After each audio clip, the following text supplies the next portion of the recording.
Everyone, welcome back to my channel. কেমন আছো সবাই? আশা করি সবাই খুব ভালো আছো। আমি খুব ভালো আছি। আজ ছিল আমার বার্থডে, তাই ওই জন্য চলে গেছিলাম ভূতের রাজা দিল বরে।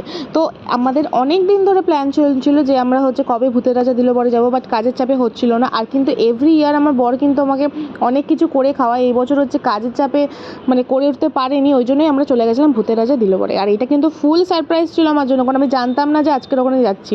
তো দেখো, ঢুকতেই তোমরা পুরো লুকটা দেখতে পেলে যে কতটা সুন্দর লুক, একটা ট্র্যাডিশনাল লুক। আর এটা কিন্তু আমার ফার্স্ট টাইম ছিল।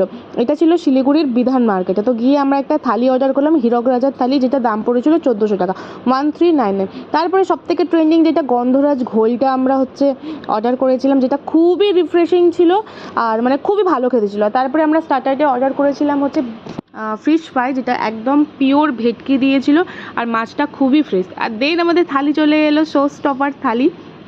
তো সবার প্রথমে আমরা কচুরি দিয়ে ছোটো ছোটো আলুর দম, মটরশুঁটি দিয়ে আলুর দম দিয়ে খেয়ে নিলাম, যেটা অসাধারণ ছিল।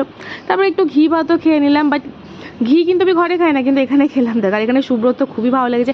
আর সব থেকে আমার যেটা ভালো লেগেছে, দেখো, যেহেতু বার্থডে বলে 5 রকম ভাজা খেতে হয়, এরা কিন্তু আমাকে 5 রকম ভাজাও দিয়েছে, উপরন্তু ওতে থালিতেও একটা ফিশ ফ্রাই দিয়েছে।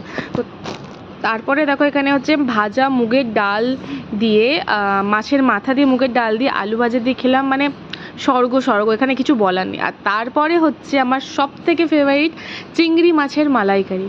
চিংড়িটার সাইজ দেখতে পাচ্ছ, আর গ্রেভিটা তো আমার মুখে লেগে যাবে, এখন খেতে ইচ্ছে করছে, এতটা সুন্দর ছিল। আর তারপরে এখানে দেখো ধোকার ডালনাও করেছিল, তো ওটাও দিয়ে খেয়েছিলাম। খুবই সুন্দর রান্না, আমার ফার্স্ট টাইম হলো অভিজ্ঞতা, বাট সেই ছিল। আর তারপরে তো ইলিশ মাছ ভাপা, ইলিশ মাছ সর্ষে দিয়ে, যে একটা সর্ষের তেলের কাঁচা একটা গন্ধ, একটু সর্ষে রে, ইলিশ মাছটাও একদম ফ্রেশ ছিল, এত সুন্দর খেতে। আর তারপরে ভেটকি মাছের পাতুরি। এমনি পার্সোনালি আমার ভেটকি মাছ অতটা ভালো লাগে না, বাট এটাতে এতটা টেস্টি ছিল না, যে সর্ষের তেল প্রত্যেকটা রান্নায় একদম ট্র্যাডিশনাল আছে, কোনো রকমের কোনো না। তারপরে মাটনটা শুভ্র খেয়েছে, আমি খাইনি। দেন জন্মদিন মানেই পায়েস। আর দেন আমি রসগোল্লাও কিন্তু খাই না, কিন্তু এখানে আমি রসগোল্লা খেলাম, এতটা সফট রসগোল্লা। আর তারপরে ছিল চাটনি, আর আমসত্ত্ব, খেজুর, ড্রাই ফ্রুটস দিয়ে একটা চাটনি। তো প্লিজ ভিডিও ভালো লাগলে লাইক অ্যান্ড সাবস্ক্রাইব করো।